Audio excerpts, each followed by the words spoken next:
नमस्कार, प्रणाम, good evening दोस्तों प्रभाकर एकेडमी में आपका स्वागत है। दोस्तों इस वीडियो में हम लोग डिस्कस करेंगे जो बीपीएससी में टीआरई 1 और टीआरई 2 में एग्जामिनेशन में क्वेश्चन पूछे गए थे जीएस के, वो सारे क्वेश्चन हम लोग डिस्कस करेंगे। उसके साथ जो बीपीएससी में एग्जामिनेशन में क्वेश्चन पूछे जाते हैं उसको भी डिस्कस करेंगे। दोस्तों ये वीडियो आपके लिए बहुत ही हेल्पफुल होने वाली है, इसलिए स्किप न करते हुए पूरा देखिएगा वीडियो को। और अगर आप पहली बार चैनल पर विजिट कर रहे हैं तो चैनल को सब्सक्राइब करते हुए बेल आइकन को भी प्रेस कर लीजिएगा, जिससे कि आपके पास लेटेस्ट अपडेट पहुंचती रहे।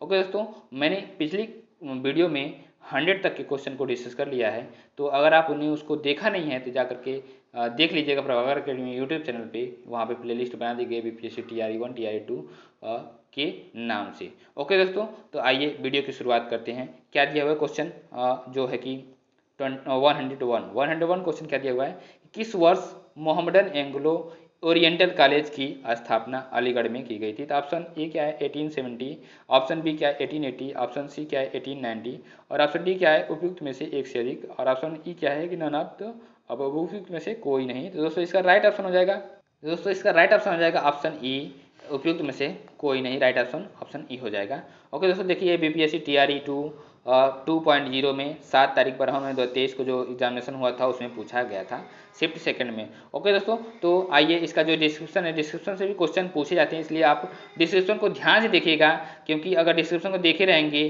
तो उससे भी क्वेश्चन आप कर सकते हैं। ओके दोस्तों, क्या है कि 1877 में सर सैयद अहमद ने अलीगढ़ में मोहम्मदन एंग्लो ओरिएंटल कॉलेज की स्थापना की।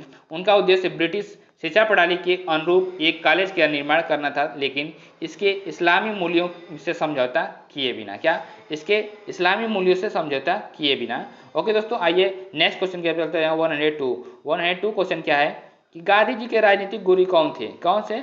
महात्मा गांधी जी के राजनीतिक गुरु कौन थे? तो ऑप्शन ए क्या है दादा भाई नौरोजी, ऑप्शन बी क्या है एमजी रनाडे और ऑप्शन सी क्या है सुरेंद्र नाथ बनर्जी और ऑप्शन डी क्या है कि उपयुक्त में से एक से अधिक मोर than one of the above. Option E क्या है नन ऑफ द एबव। तो दोस्तों इसका राइट ऑप्शन हो जाएगा ऑप्शन ई क्या है none of the above. Okay दोस्तों, इसका जो डिस्क्रिप्शन है उसको ध्यान से देख लीजिए। डिस्क्रिप्शन क्या है, क्योंकि डिस्क्रिप्शन से क्वेश्चन बनाए जाते हैं। ठीक है, महात्मा गांधी के राजनीतिक गुरु गोपाल कृष्ण गोखले कौन है? गोपाल कृष्ण गोखले थे और गोखले का आदर्श हुआ कि सार्वजनिक जीवन को आध्यात्मिक बनाना था। क्या? सार्वजनिक जीवन को आध्यात्मिक बनाना था। नेक्स्ट क्वेश्चन की तरफ चलते हैं। क्वेश्चन नंबर 103 वाला क्वेश्चन क्या दिया है कि मशहूर नारा इंकलाब जिंदाबाद किसने दिया था? तो ऑप्शन ए क्या है हकीम अजमल खान, ऑप्शन बी क्या है चंद्रशेखर आजाद और ऑप्शन सी क्या है हसरत मोहानी और ऑप्शन डी क्या है उपयुक्त में से एक से अधिक मोर than one of the above. Option E क्या है उपयुक्त में से कोई नहीं। तो दोस्तों इसका राइट ऑप्शन हो जाएगा क्या हसरत मोहानी ने नारा दिया था। ओके दोस्तों, आइए डिस्क्रिप्शन को डिस्कस कर लेते हैं। डिस्क्रिप्शन क्या है कि मशहूर नारा इंकलाब जिंदाबाद हसरत मोहानी ने दिया था। मौलाना हसरत मोहानी ने वर्ष 1921 में इस नारे की शुरुआत की थी और वह एक प्रसिद्ध स्वतंत्रता सेनानी और उर्दू कवि थे। क्या थे? स्वतंत्रता सेनानी और उर्दू कवि थे। इंकलाब जिंदाबाद हिंदुस्तान रिपब्लिक सोशलिस्ट एसोसिएशन का आधिकारिक नारा था। वर्ष 1929 में केंद्रीय असेंबली में बम फेंकते समय भगत सिंह और बटुकेश्वर दत्त द्वारा इंकलाब जिंदाबाद का नारा लगाया गया था। ओके दोस्तों, आइए नेक्स्ट क्वेश्चन की तरफ चलते हैं। Question number 104। क्वेश्चन नंबर 104 क्या है कि इनमें से कौन से अहरार आंदोलन से संबंधित है? ऑप्शन क्या है हसन ईमान और ऑप्शन बी क्या है बदरुद्दीन तैयब जी, ऑप्शन सी क्या है महमूद उल हसन, ऑप्शन डी है more than one of the above, option E क्या है नन ऑफ द एबव। तो दोस्तों इसका राइट ऑप्शन हो जाएगा ऑप्शन ए हसन इमाम। क्या हो जाएगा? हसन इमाम। आइए डिस्क्रिप्शन को डिस्कस कर लेते हैं। डिस्क्रिप्शन क्या है इसको ध्यान से देखिएगा। डिस्क्रिप्शन कि अहरार आंदोलन की स्थापना 1910 में की गई थी। इसका नेतृत्व मौलाना मोहम्मद अली, हकीम अजमल खान, हसन इमाम और मजहर उल हक ने किया था। अहरार आंदोलन के नेता लखनऊ समझौते 1916 के खिलाफ थे। ओके दोस्तों, नेक्स्ट क्वेश्चन क्या चलते हैं। 105 क्या है कि 1953 में राज्य पुनर्गठन आयोग का गठन किसकी अध्यक्षता में हुआ था? तो ऑप्शन ए क्या है तेज बहादुर सप्रू, ऑप्शन बी क्या है सफल सर फजल अली, ऑप्शन सी क्या है वल्लभ भाई पटेल, और ऑप्शन डी क्या है more than one of the above, और ऑप्शन ई क्या है कि ये उपयुक्त में से कोई नहीं, तो उपयुक्त में से कोई नहीं। ओके दोस्तों, तो इसका राइट ऑप्शन हो जाएगा option B. Right option B क्या है सर फजल अली ने। ओके दोस्तों, तो हाँ इसका जो डिस्क्रिप्शन है, डिस्क्रिप्शन को ध्यान से देख लीजिए। डिस्क्रिप्शन क्या है कि राज्य पुनर्गठन आयोग राज्य पुनर्गठन आयोग की स्थापना फजल अली की अध्यक्षता में दिसंबर 1953 में की गई थी। के.एम. पडिक्कर और एच.एन. कुंजरू राज्य पुनर्गठन आयोग के सदस्य थे। ओके दोस्तों, नेक्स्ट क्वेश्चन की ओर चलते हैं। क्वेश्चन नंबर 106 क्या है, ध्यान से देखिए कि किस विचारधारा का राष्ट्रीय आंदोलन से कोई संबंध नहीं है। ऑप्शन ए गांधीवादी, ऑप्शन बी उदारवादी, ऑप्शन सी साम्यवादी, और ऑप्शन डी क्या है more than one of the above, और ऑप्शन ई क्या है कि उपयुक्त में से कोई नहीं, की means none of the above. तो दोस्तों इसका राइट ऑप्शन हो जाएगा ऑप्शन ई, उपयुक्त में से कोई नहीं। ओके दोस्तों, आइए डिस्क्रिप्शन को डिस्कस कर लेते हैं। डिस्क्रिप्शन क्या है, ध्यान से देखिए। उपर्युक्त तीनों विचारधाराओं का संबंध राष्ट्रीय आंदोलन से रहा है, जहां कांग्रेस की स्थापना के प्रारंभिक चरण में उदारवादी प्रमुखता से छाए रहे हैं, वहीं बाद का काल गांधी युग से संबंधित किया जाता है। क्या बाद का काल जो है गांधी युग से संबंधित किया जाता है। और साम्यवादी विचारधारा से प्रभावित एम.एन. राय, भगत सिंह, गुलाम हुसैन और सियाद अमृत डांगे, मुजफ्फर अहमद आदि ने राष्ट्रीय आंदोलन में अपनी महत्वपूर्ण भूमिका निभाई है। इसके अतिरिक्त राष्ट्रीय आंदोलन के दौरान कानपुर षड्यंत्र एवं पेशावर षड्यंत्र का संबंध साम्यवादी विचारधारा से ही रहा है। ओके दोस्तों, नेक्स्ट क्वेश्चन क्या बोलते हैं 107 क्या है, इसको ध्यान से देखिए। वह महिला स्वतंत्रता सेनानी कौन थी जो स्वतंत्रता आंदोलन की वयोवृद्ध महिला के रूप में विख्यात थी। तो ऑप्शन ए क्या है अरुणा आसफ अली, ऑप्शन बी गुलाब कौर, ऑप्शन बी सी क्या है बिस्नी देवी शाह, ऑप्शन सी क्या है उपयुक्त में से एक से अधिक, ऑप्शन ई है उपयुक्त में से कोई नहीं थी। तो इसका राइट ऑप्शन हो जाएगा ऑप्शन ए जो है अरुणा आसफ अली।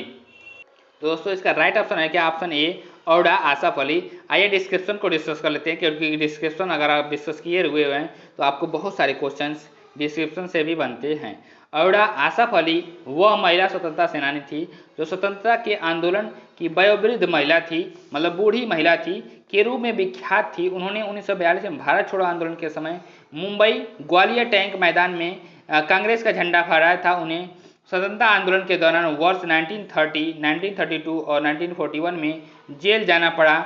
उन्होंने ही भारत छोड़ो आंदोलन के समय भूमिगत रह करके आंदोलन का नेतृत्व किया था, आंदोलन को नेतृत्व दिया था। ओके दोस्तों, नेक्स्ट क्वेश्चन क्या करते हैं 108 क्या दिया हुआ है 108 दिया है। तो सूची फर्स्ट को सूची सेकंड के साथ सम्मिलित कीजिए। सूची फर्स्ट क्या है, सूची सेकंड क्या है, इसको ध्यान से देखिएगा कि सूची फर्स्ट ये है कि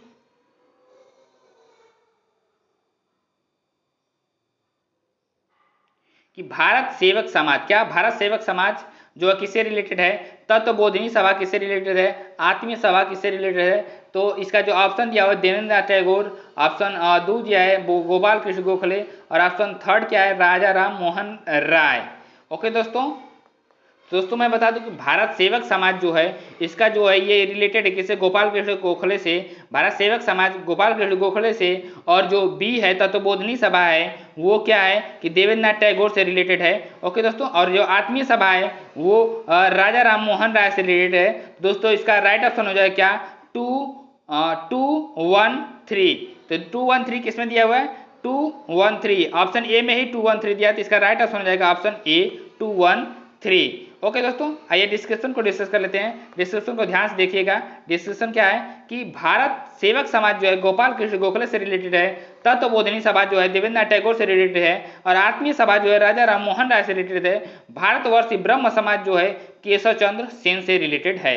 नेक्स्ट क्वेश्चन क्या कहते हैं क्वेश्चन 109 क्वेश्चन क्या दिया हुआ है, इसको ध्यान से देखिए कि अंबाबाई एक स्वतंत्रता सेनानी भारत के किस राज्य की थी? Option A Kerala, option B Andhra Pradesh, option C Karnataka, option D क्या है मध्य प्रदेश। दोस्तों इसका राइट ऑप्शन हो जाएगा, राइट ऑप्शन है क्या ऑप्शन सी कर्नाटक। कहाँ पे?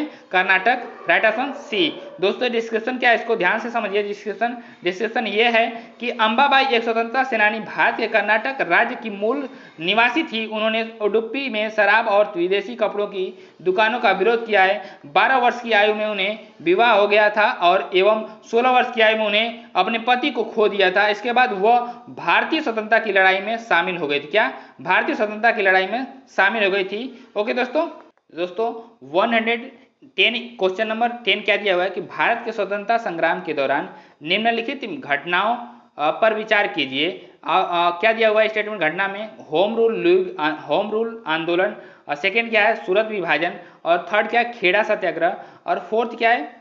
मिंटे मार्ले सुधार। तो दोस्तों दिया हुआ ये सब, इसको क्या करना है कि ऊपर दी गई घटनाओं को निम्नलिखित में से कौन सा सही कालानुक्रमिक क्रम है? ऑप्शन ए के दिया वो फर्स्ट थर्ड सेकेंड फोर्थ। उसका ऑप्शन बी क्या है? Second fourth first third. C क्या है? 1 4 2 थर्ड। ऑप्शन डी क्या है? 2 थर्ड 1 फोर्थ। तो दोस्तों मैं बता दूं कि जो सबसे पहले जो है हुआ है कि 1907 में कौन हुआ है? 1907 में जो है कि सूरत अधिवेशन हुआ। क्या? सूरत विभाजन जो है 1907 में हुआ है। और उसके बाद फिर क्या है कि जो लॉर्ड मिंटो सुधार है, जो लॉर्ड मिंटो सुधार जो है 1900 कब में हुआ है? 1909 में हुआ है, 1909 में लॉर्ड मिंटो। उसके बाद फिर क्या है? होम रूल लीग जो आंदोलन है 1916 में हुआ। कब हुआ है? 1916 में हुआ है, 1916 में। ओके दोस्तों, और खेड़ा सत्याग्रह जो खेड़ा सत्याग्रह है 1918 में हुआ। कब हुआ है? 1918 में। दोस्तों कौन सा हो जाएगा? 2 और 2 4 1 3 हो जाएगा। अगर इसको क्रमिक के अनुसार करते हैं तो 2 4 1 3 राइट ऑप्शन बी हो जाएगा, राइट ऑप्शन बी हो जाएगा। ओके दोस्तों आइए इसके डिस्क्रिप्शन को डिस्कस कर लेते हैं। ध्यान से समझिएगा। डिस्क्रिप्शन क्या है कि भारत के स्वतंत्रता संग्राम के दौरान उपयुक्त घटनाओं का सही कालानुक्रम इस प्रकार है कि सूरत विभाजन 1907 में, मार्ले मिंटो सुधार 1909 में, और होम रूल लीग आंदोलन 1916 में, खेड़ा सत्याग्रह 1918 में। ओके दोस्तों आइए नेक्स्ट क्वेश्चन की तरफ चलते हैं। क्वेश्चन नंबर 111 क्या दिया हुआ है कि लॉर्ड मेयो के 1980 के संकल्प के बारे में निम्नलिखित में से कौन से कथन सही हैं? फर्स्ट स्टेटमेंट क्या दिया हुआ है? केंद्रीय और प्रांतीय वित्त को विभाजित करने वाला यह पहला कदम था। और सेकंड क्या है? प्रांतीय सरकारों को कुछ सेवाएं प्रशासित करने का अधिकार दिया गया। और थर्ड क्या है कि इसने मौजूदा असमानता को सुधारने का प्रयास किया। फोर्थ क्या है? इसने प्रांतों की वास्तविक आवश्यकताओं पर ध्यान केंद्रित किया। क्या? ध्यान केंद्रित किया। दोस्तों जो इसका ध्यान केंद्रित किया, नीचे दिए गए कोड का प्रयोग कर सही उत्तर चुनिए। ऑप्शन ए क्या है? केवल फर्स्ट और सेकंड सही है। ऑप्शन बी क्या है? केवल 1 2 3 4 सही है। ऑप्शन सी क्या है? केवल 2 3 और 4 सही है। ऑप्शन डी क्या है? 1 2 3 4 सही है। तो दोस्तों इसका राइट ऑप्शन हो जाएगा, इसका राइट ऑप्शन हो जाएगा ऑप्शन डी, जो है कि केवल 1 2 3 4 चारों सही है। राइट ऑप्शन डी हो जाएगा। आइए डिस्क्रिप्शन को डिस्कस कर लेते हैं। डिस्क्रिप्शन को ध्यान से देखिएगा कि लॉर्ड मेयो के 1870 के संकल्प के बारे में निम्न प्रावधानों का उल्लेख था। केंद्रीय और प्रांतीय वित्त को विभाजित करने वाला यह पहला कदम था। और नेक्स्ट क्या है? प्रांतीय सरकारों को कुछ सेवाएं प्रशासित करने का अधिकार दिया गया था। नेक्स्ट क्या है कि इनका जो इनसे इसने मौजूदा असमानता को सुधारने का प्रयास किया। नेक्स्ट क्या है? इसने प्रांतों की वास्तविक आवश्यकताओं पर ध्यान केंद्रित किया। ब्रिटिश सरकार की ओर अपने बजट में स्थानीय कराधान का सहारा लेने की अनुमति दी गई थी। ओके दोस्तों नेक्स्ट क्वेश्चन की ओर चलते हैं। Question number 112। क्वेश्चन नंबर 112 क्या दिया हुआ है? निम्नलिखित में से कौन सा यूनेस्को विश्व धरोहर स्थल नहीं है? ऑप्शन ए क्या है? Qutub Minar, option B Lal Qila, option C क्या इंडिया गेट, और ऑप्शन डी क्या उपयुक्त में से कोई नहीं। तो दोस्तों इसका राइट ऑप्शन हो जाएगा, राइट ऑप्शन हो जाएगा option C India Gate. India Gate जो है कि यूनेस्को विश्व धरोहर में स्थल में शामिल नहीं है। आइए डिस्क्रिप्शन को डिस्कस करते हैं। डिस्क्रिप्शन क्या है? ध्यान से देखिए कि उपयुक्त विकल्पों में से इंडिया गेट यूनेस्को की विश्व धरोहर स्थलों की सूची में शामिल नहीं है, जबकि कुतुब मीनार 1993 में और लाल किला 2007 में यूनेस्को के विश्व धरोहर में स्थल शामिल हुआ है। और भारत के कुल 42 स्थल हैं विश्व धरोहर स्थल यूनेस्को में शामिल हैं। ओके दोस्तों नेक्स्ट क्वेश्चन क्या करते हैं। नेक्स्ट क्वेश्चन क्या है कि डॉक्टर बी आर अम्बेडकर के विषय में निम्नलिखित में से कौन से क्या सत्य हैं। ऑप्शन ए क्या है, उन्होंने मूक नायक का प्रकाशन किया है। ऑप्शन बी क्या, उन्होंने बहिष्कृत हितकारी सभा की स्थापना की है। ऑप्शन सी क्या है, उनका 1956 में देहांत हो गया। ऑप्शन डी क्या है, उपयुक्त में से एक से अधिक। और ऑप्शन ई क्या है, उपयुक्त में से कोई नहीं। तो दोस्तों इसका राइट ऑप्शन हो जाएगा ऑप्शन डी, उपयुक्त में से एक से अधिक सही है। ओके दोस्तों, आइए डिस्क्रिप्शन को डिस्कस कर लेते हैं। डिस्क्रिप्शन क्या है कि डॉक्टर भीमराव अंबेडकर का जन्म 14 अप्रैल 1891 में हुआ था। क्या 1891 में हुआ था। महू मध्य प्रदेश में हुआ था। उनके पिता का नाम रामजी मालोजी सकपाल और माता का नाम भीमाबाई था। अंबेडकर ने मूक नायक का प्रकाशन किया था। क्या मूक नायक का प्रकाशन किया था। उन्होंने बहिष्कृत हितकारी सभा की भी स्थापना की थी। बी आर अम्बेडकर का देहांत 1956 में नई दिल्ली में हुआ। उपयुक्त में से एक से अधिक उत्तर सही है। ओके दोस्तों, नेक्स्ट क्वेश्चन की तरफ चलते हैं। 114 क्या है क्वेश्चन कि भारतीय स्वतंत्रता संघर्ष के दौरान किसने स्वदेश बांधव समिति का गठन किया था। Option A Ashwini Kumar Dutt, option B Batukeshwar Dutt, option C Surya Sen और ऑप्शन डी क्या उपयुक्त में से एक से अधिक। ऑप्शन ई क्या उपयुक्त में से कोई नहीं। दोस्तों इसका राइट ऑप्शन हो जाएगा क्या, option A Ashwini Kumar Dutt. Right option option A Ashwini Kumar Dutt. ठीक है दोस्तों, अब आइए इसके एलोब्रेशन को समझ ले रहे हैं। जो डिस्क्रिप्शन है उसको देख लीजिए कि भारतीय स्वतंत्रता संघर्ष के दौरान अश्विनी कुमार दत्त ने 6 अगस्त 905 को स्वदेश बांधव समिति की स्थापना की, जिसका उद्देश्य स्वदेश वस्तुओं की खपत को बढ़ावा देना था। बड़ी साल हितैषी नामक साप्ताहिक का पत्र का प्रकाशन अश्विनी कुमार दत्त ने किया था। क्या अश्विनी कुमार दत्त ने किया था। नेक्स्ट क्वेश्चन की तरफ चलते हैं। Question number 115। क्या सूची फर्स्ट को सूची सेकंड से सुमिलित कीजिए और सूचियों के नीचे दिए गए कूट को सही उत्तर से चुनिए। सूची फर्स्ट में क्या दिया, नगरों के नाम दिया गया है और सूची सेकंड में संबंधित राजनीतिक दल नेता का नाम दिया गया है। क्या दिया गया है कि सूची फर्स्ट में गरीबी हटाओ, लोकतंत्र बचाओ, जोतने वालों की भूमि और डी क्या है, तेलुगुओं के स्वाभिमान की रक्षा। तो उसका जो सेकंड सूची क्या है, वाम मोर्चा है, इंदिरा कांग्रेस है, उसके बाद जनता दल है, एनटी रामाराव है। तो ओके दोस्तों, आइए जो इसका जो ऑप्शन है उसके बारे में डिस्कस कर लेते हैं। ऑप्शन क्या है, ऑप्शन ये दिया हुआ है कि 2 फर्स्ट 2 1 3 4 और बी क्या है 2 3 1 4। ऑप्शन सी क्या है 1 4 3 2 और डी क्या है उपयुक्त में से एक से अधिक। ऑप्शन ई क्या है उपयुक्त में से कोई नहीं। दोस्तों आइए इसको ध्यान से समझते हैं। तो दोस्तों मैं बता दूं, गरीबी हटाओ का जो नारा था इंदिरा गांधी ने दिया था। ठीक है, उसके बाद फिर क्या है कि लोकतंत्र बचाओ का नारा जनता दल ने दिया था। ठीक है, अब उसके बाद जोतने वाली भूमि के लिए क्या बोले थे, वाम मोर्चा जो है इसने नारा दिया था, जोतने वाली भूमि सी का। उसके बाद फिर क्या, तेलुगुओं के लिए स्वाभिमान की रक्षा जो है ये क्या है कि एनटी राव ने दिया था। क्या एनटी राव ने दिया था। तीसरा क्या आ जाएगा 2 3 1 4। क्या आ जाएगा 2 3 1 4। जिस ऑप्शन में दिया रहेगा वो सही हो जाएगा।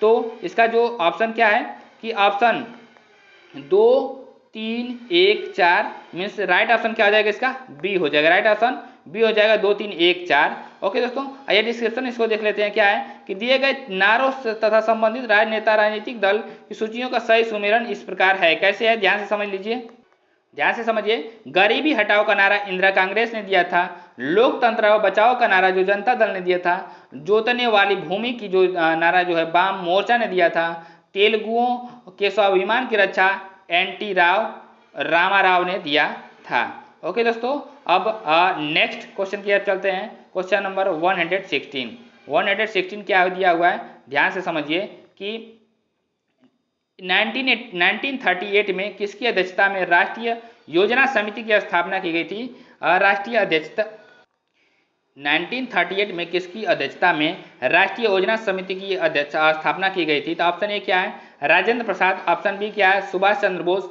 ऑप्शन सी क्या है, जवाहरलाल नेहरू, और ऑप्शन डी क्या है, उपयुक्त में से एक से अधिक, ऑप्शन डी क्या है, उपयुक्त में से कोई नहीं। तो दोस्तों इसका राइट ऑप्शन हो जाएगा क्या, ऑप्शन सी जवाहरलाल नेहरू। क्या हो जाएगा, जवाहरलाल नेहरू। इसके डिस्क्रिप्शन को डिस्कस कर लेते हैं। डिस्क्रिप्शन क्या है, ध्यान से समझिएगा डिस्क्रिप्शन कि 1938 में जवाहरलाल नेहरू की अध्यक्षता में राष्ट्रीय योजना समिति की स्थापना की गई थी। राष्ट्रीय योजना समिति एनपीसी की स्थापना सुभाष चंद्र बोस की पहल पर की गई थी। क्या, सुभाष चंद्र बोस की पहल पर की गई थी। इसके स्थापना से ही स्वतंत्रता के लिए राष्ट्रीय संघर्ष में वाम राजनीति के प्रभाव का समावेश हुआ था। ओके दोस्तों, आइए नेक्स्ट अब भारत के भूगोल से रिलेटेड क्वेश्चन को डिस्कस किया जाएगा उसके बारे में, ठीक है। तो क्या है, भौगोलिक क्षेत्रफल के अनुसार, क्या कि भौगोलिक क्षेत्रफल के अनुसार भारत की निम्नलिखित भौतिक फिजियोग्राफिक इकाइयों को आरोही क्रम में व्यवस्थित कीजिए। ऑप्शन ए क्या है, फर्स्ट स्टेटमेंट क्या है, केंद्रीय उच्च भाग में सेंट्रल हाईलैंड्स, और सेकेंड क्या है, महान मैदान, थर्ड क्या है, तटीय मैदान, और फोर्थ क्या है, उत्तरी पर्वत। उसके बाद फिर क्या है कि नीचे दिए गए कूट का प्रयोग करके जो सही उत्तर का चुनाव करना है। क्या करना है, सही उत्तर का चुनाव करना है। तो कूट क्या दिया हुआ है कि उत्तर चुनिए 3 1 2 4 1 2 3 4 2 4 1 3 more than one of the above none of the above. तो दोस्तों इसका राइट ऑप्शन हो जाएगा, दोस्तों इसका राइट ऑप्शन हो जाएगा option A, none of the above, उपयुक्त में से कोई नहीं। ओके दोस्तों, आइए इसका डिस्क्रिप्शन जो है इसको ध्यान से समझ लीजिए। डिस्क्रिप्शन क्या है कि भारत के कुल भौगोलिक क्षेत्रफल पर विभिन्न स्थलाकृतियों का विस्तार इस प्रकार है। महान मैदान 43.2%, केंद्रीय उच्च भूमि 27.7%, पहाड़ियाँ जो है 18.5%, ऊंचे पर्वत 10.6%। अतः कोई भी विकल्प सही नहीं है। ओके दोस्तों, नेक्स्ट क्वेश्चन की तरफ चलते हैं। नेक्स्ट क्वेश्चन क्या है कि सूर्य से पृथ्वी की दूरी कितनी है। क्या, सूर्य से पृथ्वी की दूरी कितनी है। तो ऑप्शन ए क्या है, 93 मिलियन मील, और ऑप्शन बी क्या है, 103 मिलियन मील, ऑप्शन सी क्या है, 83 मिलियन मील, ऑप्शन डी क्या है, उपयुक्त में से एक से अधिक, ऑप्शन ई क्या है, उपयुक्त में से कोई नहीं। दोस्तों इसका राइट ऑप्शन हो जाएगा, राइट ऑप्शन हो जाएगा option A 93 million mile. Right option A हो जाएगा। ओके दोस्तों, आइए इसके डिस्क्रिप्शन को डिस्कस कर लेते हैं। ध्यान से समझिएगा डिस्क्रिप्शन कि सूर्य से पृथ्वी की दूरी लगभग 93 मिलियन मील है। सूर्य से बढ़ती हुई दूरी के क्रम में पृथ्वी का स्थान तीसरा है।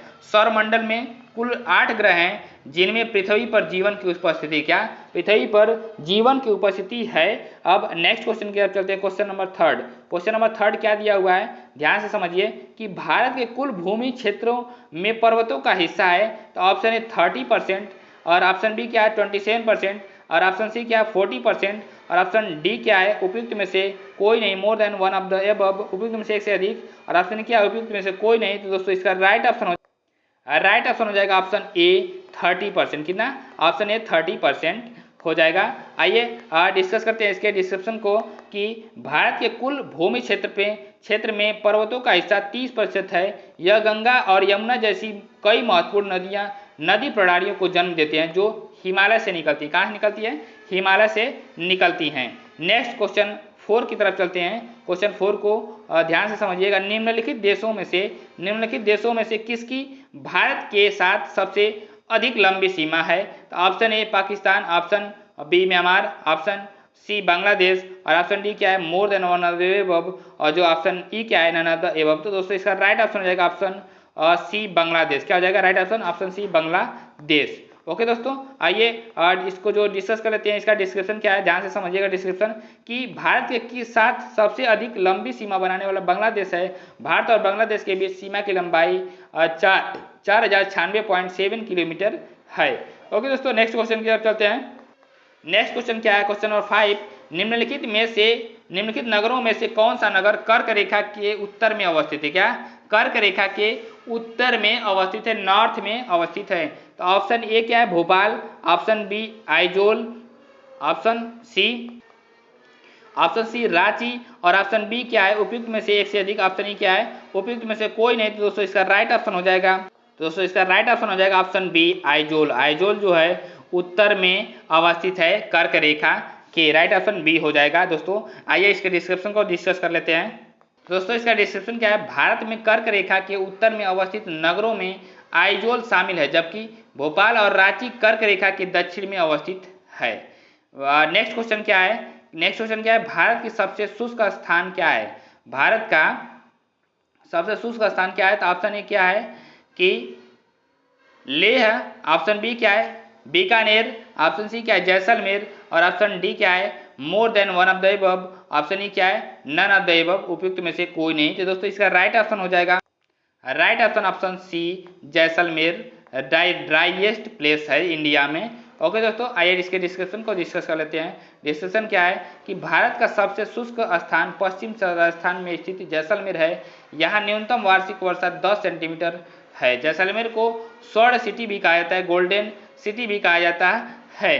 नेक्स्ट क्वेश्चन की अब चलते हैं, क्वेश्चन नंबर 7।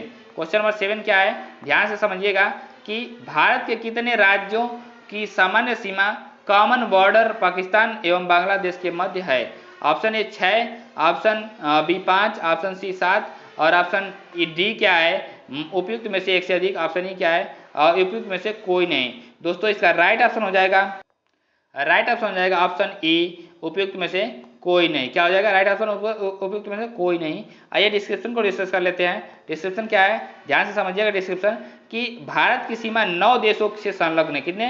9 कंट्रीज से संलग्न है, जिसमें 7 देशों से स्थलीय एवं 2 देशों से समुद्री सीमाएं साझा होती हैं। पाकिस्तान की सीमा 5 राज्यों जम्मू कश्मीर, लद्दाख एवं पंजाब, राजस्थान के और गुजरात से, तथा बांग्लादेश की सीमा 5 राज्यों पश्चिम बंगाल, मेघालय, मिजोरम, त्रिपुरा और असम से मिलती हैं। भारत के किसी भी राज्य की सीमा पाकिस्तान एवं बांग्लादेश से साझा रूप से संलग्न नहीं है।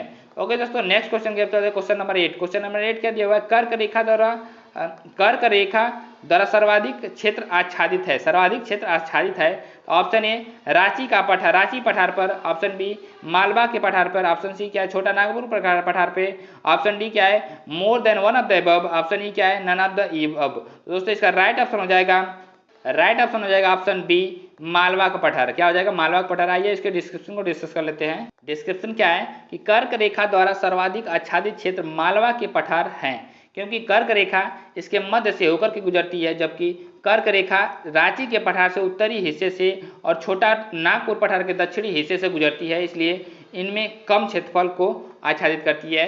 नेक्स्ट क्वेश्चन की ओर चलते हैं, क्वेश्चन नंबर 9। क्वेश्चन नंबर 9 क्या है? ध्यान से देखिए कि उत्तराखंड का कौन सा जिला तिब्बत सीमा से नहीं लगा है? Option A Uttarkashi, option B Chamoli, option C जो है अल्मोड़ा, और ऑप्शन डी क्या उपयुक्त में से कोई नहीं। दोस्तों इसका राइट ऑप्शन हो जाएगा, राइट ऑप्शन हो जाएगा ऑप्शन सी अल्मोड़ा। क्या हो जाएगा? अल्मोड़ा। राइट ऑप्शन सी हो जाएगा। आइए इसके डिस्क्रिप्शन को डिस्कस कर लेते हैं। डिस्क्रिप्शन क्या है? ध्यान से समझिए कि उत्तराखंड का अल्मोड़ा जिला तिब्बत की सीमा से नहीं लगता है। अल्मोड़ा जिला उत्तराखंड के कुमाऊं प्रभाग का जिला है। इसका मुख्यालय अल्मोड़ा ही है।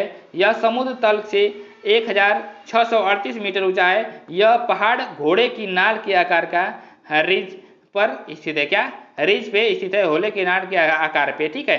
नेक्स्ट क्वेश्चन क्या चलते हैं, क्वेश्चन नंबर 10। क्वेश्चन नंबर 10 क्या दिया हुआ है कि किस पठार पर कर्क रेखा तथा भारतीय मानक समय रेखा एक दूसरे को काटते हैं? Option A Bundelkhand, option B Baghelkhand, option C Malwa, और ऑप्शन डी क्या है उपयुक्त में से कोई नहीं। दोस्तों इसका राइट ऑप्शन हो जाएगा, राइट ऑप्शन हो जाएगा ऑप्शन बी बघेलखंड। क्या हो जाएगा? बघेलखंड राइट ऑप्शन हो जाएगा। इसके डिस्क्रिप्शन को डिस्कस कर लेते हैं। डिस्क्रिप्शन क्या है? ध्यान से समझिए डिस्क्रिप्शन को कि बघेलखंड पठार पर कर्क रेखा तथा भारतीय मानक समय रेखा एक दूसरे को काटती हैं। बघेलखंड का क्षेत्र मध्य प्रदेश और छत्तीसगढ़ में फैला हुआ है, और छत्तीसगढ़ के सूरजपुर जिले में स्थित महानदी के तट पर भैंसा मुंडा भारत का एकमात्र स्थान है जहां से कर्क रेखा तथा भारतीय मानक समय रेखा एक दूसरे से काटते हैं। क्या एक दूसरे को काटते हैं? नेक्स्ट क्वेश्चन की ओर चलते हैं, क्वेश्चन नंबर 11। क्वेश्चन नंबर 11 क्या है? शांत घाटी। जो शांत घाटी किस राज्य में स्थित है? तो option A Paschim Bengal, option B Assam में, ऑप्शन सी केरल में, और ऑप्शन डी क्या है more than the above, option E none of the above. तो दोस्तों इसका राइट ऑप्शन हो जाएगा, क्या हो जाएगा? केरल में। साइलेंट वैल्यू कहाँ पे है? तो केरल में है। आइए इसके डिस्क्रिप्शन को डिस्कस कर लेते हैं। डिस्क्रिप्शन क्या है? ध्यान से समझिए कि केरल में शांत घाटी स्थित है। फूलों की घाटी उत्तराखंड में स्थित है। फ्लावर्स वैल्यू जो है उत्तराखंड में स्थित है। अब किसके बारे में डिस्कस किया जाएगा? पर्वतीय पहाड़ी एवं मैदानी क्षेत्रों तथा प्रमुख दर्रों के बारे में डिस्कस किया जाएगा, जो कि बीपीएससी में पूछे गए हैं। ओके दोस्तों, क्या है कि निम्नलिखित श्रेणियों को उत्तर से दक्षिण की ओर क्रम में व्यवस्थित कीजिए। क्या? उत्तर से दक्षिण की ओर क्रम में व्यवस्थित कीजिए। कैसे दिया, क्या क्या दिया गया, ध्यान से देखिए। लद्दाख फर्स्ट वाली है, दूसरा क्या है काराकोरम, ऑप्शन थर्ड क्या है पीर पंजाल और फोर्थ क्या है जास्कर। ओके दोस्तों, दिया है कि नीचे दिए गए कोड का प्रयोग कर सही उत्तर का चुनाव कीजिए। क्या? सही उत्तर का चुनाव कीजिए।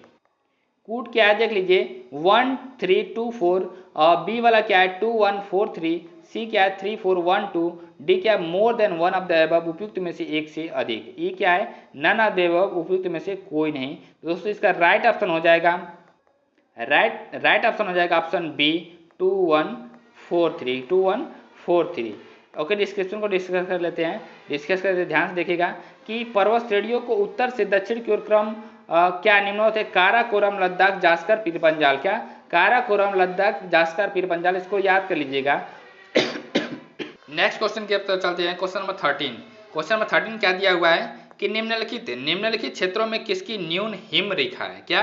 किसकी न्यून हिम रेखा है? ऑप्शन ए क्या है भूमध्य रेखीय क्षेत्र, ऑप्शन बी हिमालयी क्षेत्र, ऑप्शन सी जो है आल्पस क्षेत्र, ऑप्शन डी क्या है उपयुक्त में से एक से अधिक। नेक्स्ट क्या है ऑप्शन ई उपयुक्त में से कोई नहीं। तो दोस्तों इसका राइट ऑप्शन हो जाएगा, राइट ऑप्शन है ऑप्शन सी आल्पस क्षेत्र। क्या? आल्पस क्षेत्र। आइए डिस्क्रिप्शन को डिस्कस कर लेते हैं। डिस्क्रिप्शन को ध्यान से देखिएगा कि पर्वतीय व ध्रुवीय क्षेत्र की वह रेखा जिसके ऊपर वर्ष भर हिम का आवरण रहता है तथा बर्फ पूर्णतया कभी नहीं पिघलती है, उच्च अक्षांशों पर हिम रेखा काफी नीचे होती है। आल्पस क्षेत्र में हिम रेखा सामान्यतः 2027 मीटर की ऊंचाई तक होती है, जबकि हिमालय क्षेत्र में इसकी ऊंचाई 4500 मीटर तक है। भूमध्य क्षेत्र में हिम रेखा सर्वाधिक ऊंचाई पर पाई जाती है। नेक्स्ट क्वेश्चन की तरफ चलते हैं। Question number 14। क्वेश्चन नंबर 14 क्या है, इसको ध्यान से समझिएगा कि मालनाड, क्या मालनाड क्षेत्र का संबंध निम्नलिखित में से भारत के किस पठार से है। तो ऑप्शन ए क्या तेलंगाना का पठार, ऑप्शन बी महाराष्ट्र का पठार, ऑप्शन सी कर्नाटक का पठार, ऑप्शन डी जो है उपयुक्त में से एक से अधिक, जो ऑप्शन ई क्या है उपयुक्त में से कोई नहीं। दोस्तों इसका राइट ऑप्शन हो जाएगा ऑप्शन सी कर्नाटक का पठार। क्या? कर्नाटक का पठार। आइए डिस्क्रिप्शन को इसको डिस्कस कर लेते हैं। ध्यान से समझिएगा डिस्क्रिप्शन कि मालनाड क्षेत्र का संबंध भारत के कर्नाटक के पठार से है। यह पठार धारवाड़ पर्वतीय प्रणाली की ज्वालामुखी चट्टानों और ग्रेनाइट से मिलकर के बना है। इस पठार का नामकरण कर्नाड, जिसका अर्थ है कि काली मिट्टी की भूमि, के नाम से किया जाता है। नेक्स्ट क्वेश्चन की चलते हैं। Question number 15। क्वेश्चन नंबर 15 क्या है, इसको ध्यान से देखिएगा। सतलुज और काली नदियों के बीच स्थित हिमालय के भाग को निम्नलिखित में से किस नाम से जाना जाता है। तो ऑप्शन ए क्या है Kumaon Himalaya, option B Assam Himalaya, option C क्या है नेपाल हिमालय, ऑप्शन डी क्या है उपयुक्त में से एक से अधिक, और ऑप्शन ई क्या है उपयुक्त में से कोई नहीं। तो दोस्तों इसका राइट ऑप्शन आ जाएगा क्या कुमायूं हिमालय। क्या हो जाएगा कुमायूं हिमालय। आइए डिस्क्रिप्शन को डिस्कस कर लेते हैं। डिस्क्रिप्शन क्या है ध्यान से समझिए कि कुमायूं हिमालय सतलुज और काली नदी के बीच स्थित हिमालय का ही भाग है। इसका हिमालय का ही भाग है। इसकी पश्चिमी भाग गढ़वाल हिमालय और पूर्वी भाग जो कुमायूं हिमालय कहलाता है, यह पंजाब हिमालय से अधिक ऊंचा है। नंदा देवी, केदारनाथ, बद्रीनाथ आदि प्रमुख चोटियां इसमें इसी भाग में है। गंगा यमुना का उद्गम भी यहीं से होता है। आइए नेक्स्ट क्वेश्चन की तरफ चलते हैं। अफवाह तंत्र, प्रमुख घाटियां, प्रपात तथा झीलों के बारे में अब क्वेश्चन रहेगा इसी से रिलेटेड। ओके दोस्तों, तो क्वेश्चन नंबर 16 क्या दिया हुआ है,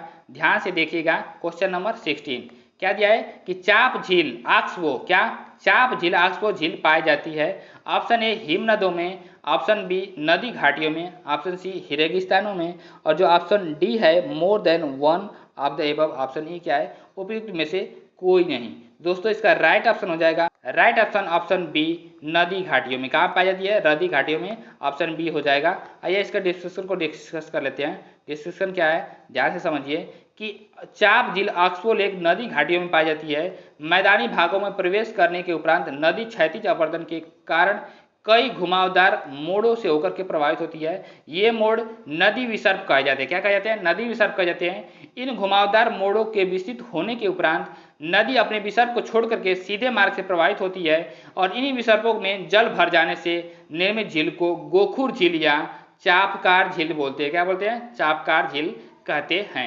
नेक्स्ट क्वेश्चन की तरफ चलते हैं, क्वेश्चन नंबर 17। क्वेश्चन नंबर 17 क्या दिया हुआ है, ध्यान से समझिए कि चिनाब नदी जो अंततः सिंध नदी में कहाँ पर मिलती है। तो ऑप्शन ए क्या है, मिथनकोट, ऑप्शन बी क्या है, तांदी, ऑप्शन सी अहमदपुर सियाल, ऑप्शन डी क्या है, more than the above, option E क्या है, नन ऑफ द अबव। उपयुक्त में से कोई नहीं। तो दोस्तों इसका राइट ऑप्शन हो जाएगा, राइट ऑप्शन ए मिथनकोट में मिलती है। कहाँ मिलती है, मिथनकोट में मिलती है। आइए डिस्क्रिप्शन को डिस्कस कर लेते हैं। डिस्क्रिप्शन को ध्यान से समझिएगा कि चिनाब नदी सिंधु नदी की सबसे बड़ी सहायक नदी है। यह बारालाचला दर्रे के दोनों ओर से निकलने वाली चंद्र और भागा नामक नदियों से के तांडी में मिलने वाले से बनती है।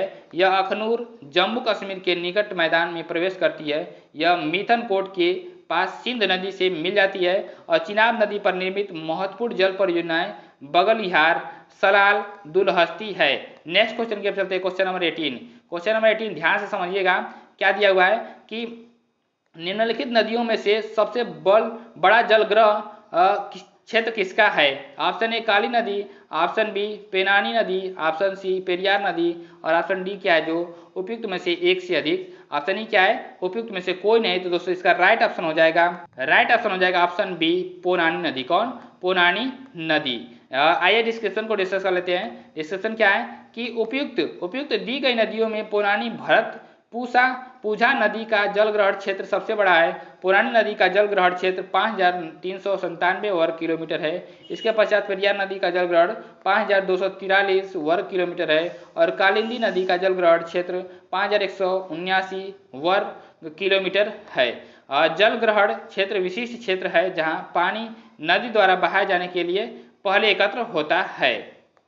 नेक्स्ट क्वेश्चन है क्या, कोसी मैदान की मध्य समुद्र तल से औसत ऊंचाई है। कोसी मैदान की माध्य समुद्र तल से औसत ऊंचाई है। तो option A 300 metre, option B 150 metre, option C 30 metre और ऑप्शन डी क्या उपयुक्त में से कोई नहीं। दोस्तों इसका राइट ऑप्शन हो जाएगा ऑप्शन सी 30 मीटर। ठीक है दोस्तों, आइए इसके डिस्क्रिप्शन को डिस्कस कर लेते हैं। डिस्क्रिप्शन क्या है, ध्यान से समझिएगा कि कोसी मैदान की माध्य समुद्र तल से औसत ऊंचाई 30 मीटर है। ओके दोस्तों, नेक्स्ट क्या है, गंडक नदी का दूसरा नाम क्या है। तो ऑप्शन ए बूढ़ी नदी, ऑप्शन बी क्या है, महानंदा, ऑप्शन सी नारायणी नदी और ऑप्शन डी क्या है, पुनपुन नदी। ओके दोस्तों, तो इसका राइट ऑप्शन हो जाएगा ऑप्शन सी नारायणी नदी। क्या, ऑप्शन सी नारायणी नदी जो है गंडक की दूसरा नाम है। आइए इसका डिस्कस करते हैं। जो डिस्क्रिप्शन है कि गंडक नदी का दूसरा नाम नारायणी नदी है। इसका उद्गम नेपाल के सीमा के पास तिब्बत में समुद्र तल से 7620 मीटर की ऊंचाई से होता है। यह नदी नेपाल तथा भारत के उत्तरी भाग में बहने वाली महत्वपूर्ण नदी है। इसकी कुल लंबाई 630 किलोमीटर है जिसमें से 185 किलोमीटर नेपाल तथा 445 किलोमीटर भारत में विस्तृत है। आइए नेक्स्ट क्वेश्चन की तरफ चलते हैं। क्वेश्चन नंबर 21 क्या दिया हुआ है कि सुवर्ण रेखा नदी निम्नलिखित में से किस गांव के पास से निकलती है। तो ऑप्शन ए क्या, Ormanjhi, option B Mandar, option C Tehal और ऑप्शन डी क्या है, नगरी। दोस्तों इसका राइट ऑप्शन हो जाएगा ऑप्शन डी नगरी। राइट ऑप्शन डी नगरी से निकलती है, गांव से। आइए इसके डिस्क्रिप्शन को डिस्कस कर लेते हैं। डिस्क्रिप्शन क्या है, ध्यान से समझिएगा कि सुवर्ण रेखा नदी, क्या, सुवर्ण रेखा नदी झारखंड के रांची के नगरी नामक स्थान से निकलती है जो उड़ीसा से गुजरते हुए बंगाल की खाड़ी में गिरती है। इसके प्रमुख सहायक नदी राड़ू, काची तथा खरकई हैं। आप नेक्स्ट क्वेश्चन की तरफ चलते हैं। क्वेश्चन नंबर 22, जलप्रपात और नदी के संबंध में निम्नलिखित जोड़ों में से कौन सा जोड़ा सही सुमेलित नहीं है। कौन सा जोड़ा सही सुमेलित नहीं है।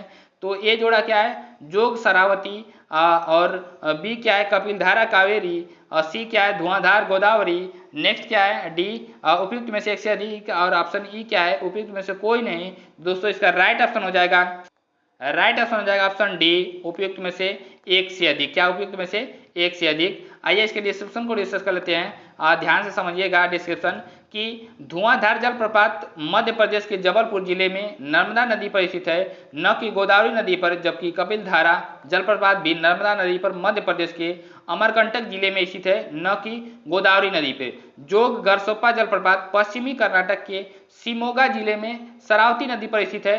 देश का दूसरा सर्वोच्च जलप्रपात है। इसका नया नाम महात्मा गांधी जलप्रपात है। गरसोप्पा का क्या है, जो है कि महात्मा गांधी जलप्रपात नाम दूसरा है। ठीक है, नेक्स्ट क्वेश्चन नंबर 23 की तरफ चलते हैं। क्वेश्चन नंबर 23 क्या दिया हुआ है कि लिखा पानी हिमनद भारत के निम्नलिखित में से किस राज्य में स्थित है। तो ऑप्शन ए क्या है, Arunachal Pradesh, option B Himachal Pradesh, option C Sikkim, option D उपयुक्त में से एक से अधिक, और ऑप्शन ई क्या है, उपयुक्त में से कोई नहीं। तो दोस्तों इसका राइट ऑप्शन हो जाएगा ऑप्शन ए अरुणाचल प्रदेश। कहाँ पे, अरुणाचल प्रदेश। दोस्तों आइए इसके डिस्क्रिप्शन को डिस्कस कर लेते हैं। ध्यान से देखिएगा डिस्क्रिप्शन कि लेखा पानी हिमनद अरुणाचल प्रदेश में स्थित लेखा पानी दर्रे के पास स्थित है। यह हिमनद उच्च हिमालय में अरुणाचल प्रदेश और म्यांमार की सीमा पर स्थित है।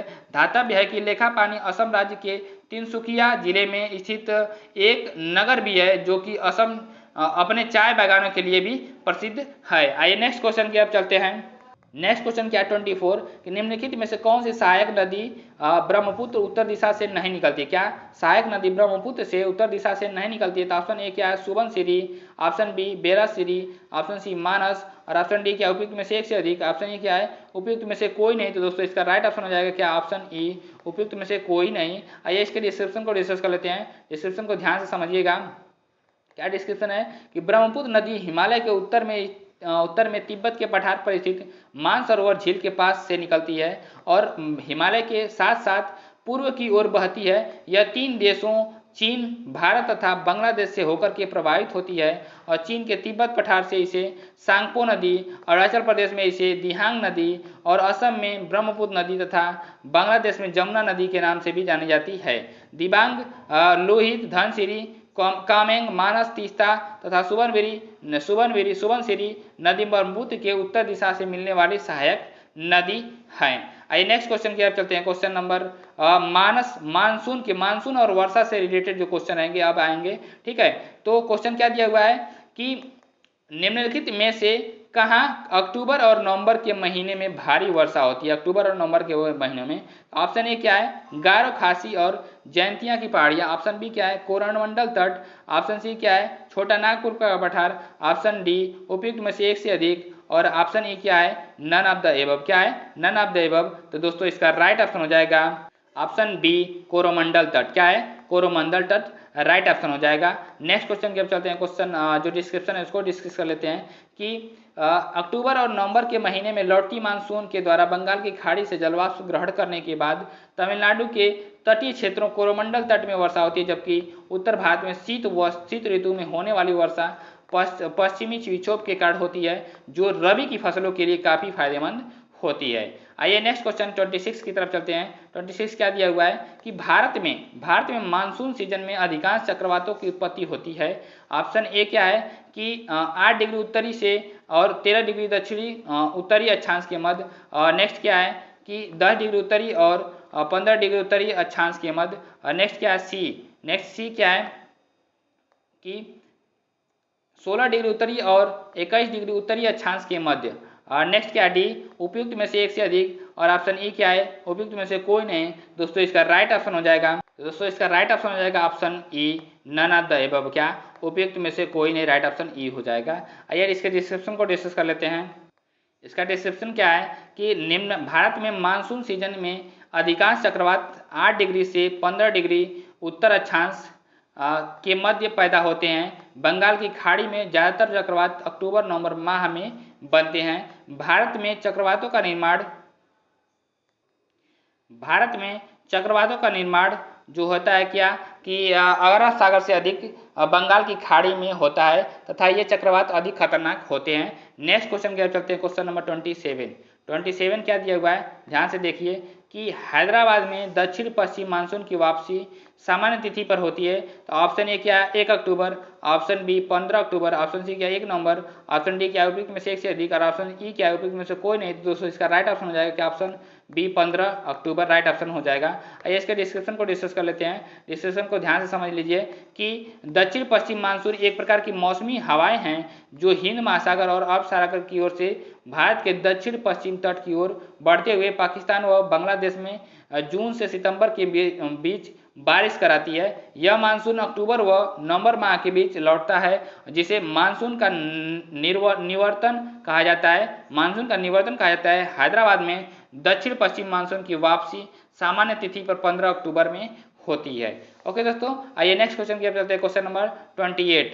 क्वेश्चन नंबर 28 क्या दिया है? ट्रिवार्था। ट्रिवार्था के अनुसार भारत की जलवायु किस प्रकार की है? तो ऑप्शन ए क्या सवाना प्रकार, ऑप्शन बी उपोष्ण मानसूनी जलवायु, ऑप्शन सी भूमध्य सागरीय जल प्रकार, ऑप्शन डी उपयुक्त में से एक से अधिक, ऑप्शन ई क्या है? उपयुक्त में से कोई नहीं। तो दोस्तों इसका राइट ऑप्शन है ऑप्शन बी उपोष्ण मानसूनी जलवायु।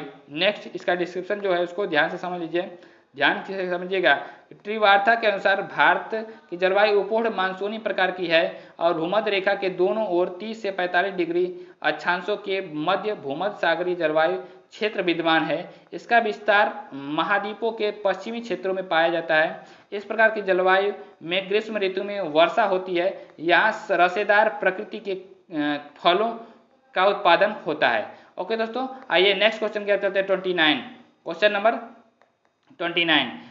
निम्नलिखित में से कौन सी मध्यवर्ती गंगा के मैदानी कृषि जलवायु प्रदेश की विशेषता नहीं है? तो ऑप्शन ए यहाँ गंगा और उसकी सहायक नदियों में अपवाह क्षेत्र स्थित है। ऑप्शन बी इसका 2 से अधिक राज्यों में विस्तार है। ऑप्शन सी यहाँ प्रति वर्ष 100 मीटर से 100 सेंटीमीटर से अधिक वर्षा होती है। ऑप्शन डी उपयुक्त में से एक से अधिक, और ऑप्शन ई क्या? उपयुक्त में से कोई नहीं। दोस्तों इसका राइट ऑप्शन हो जाएगा, राइट ऑप्शन हो जाएगा ऑप्शन ए उपयुक्त में से कोई नहीं। कौन सा?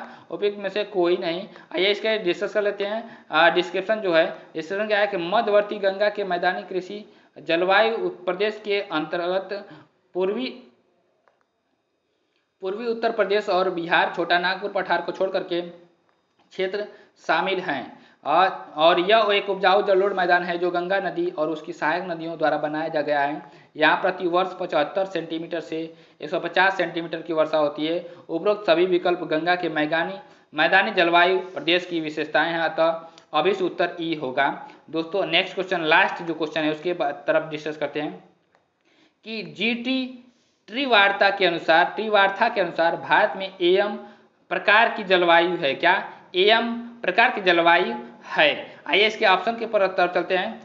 क्या है ऑप्शन? मेघालय का पठार, ऑप्शन बी पश्चिमी तट, ऑप्शन सी कोरोमंडल तटीय क्षेत्र, ऑप्शन डी उपयुक्त में से एक से अधिक, और ऑप्शन सी क्या है उपयुक्त में से? ऑप्शन ई क्या है? उपयुक्त में से कोई नहीं। तो दोस्तों इसका राइट ऑप्शन हो जाएगा ऑप्शन बी पश्चिमी तट। क्या हो जाएगा?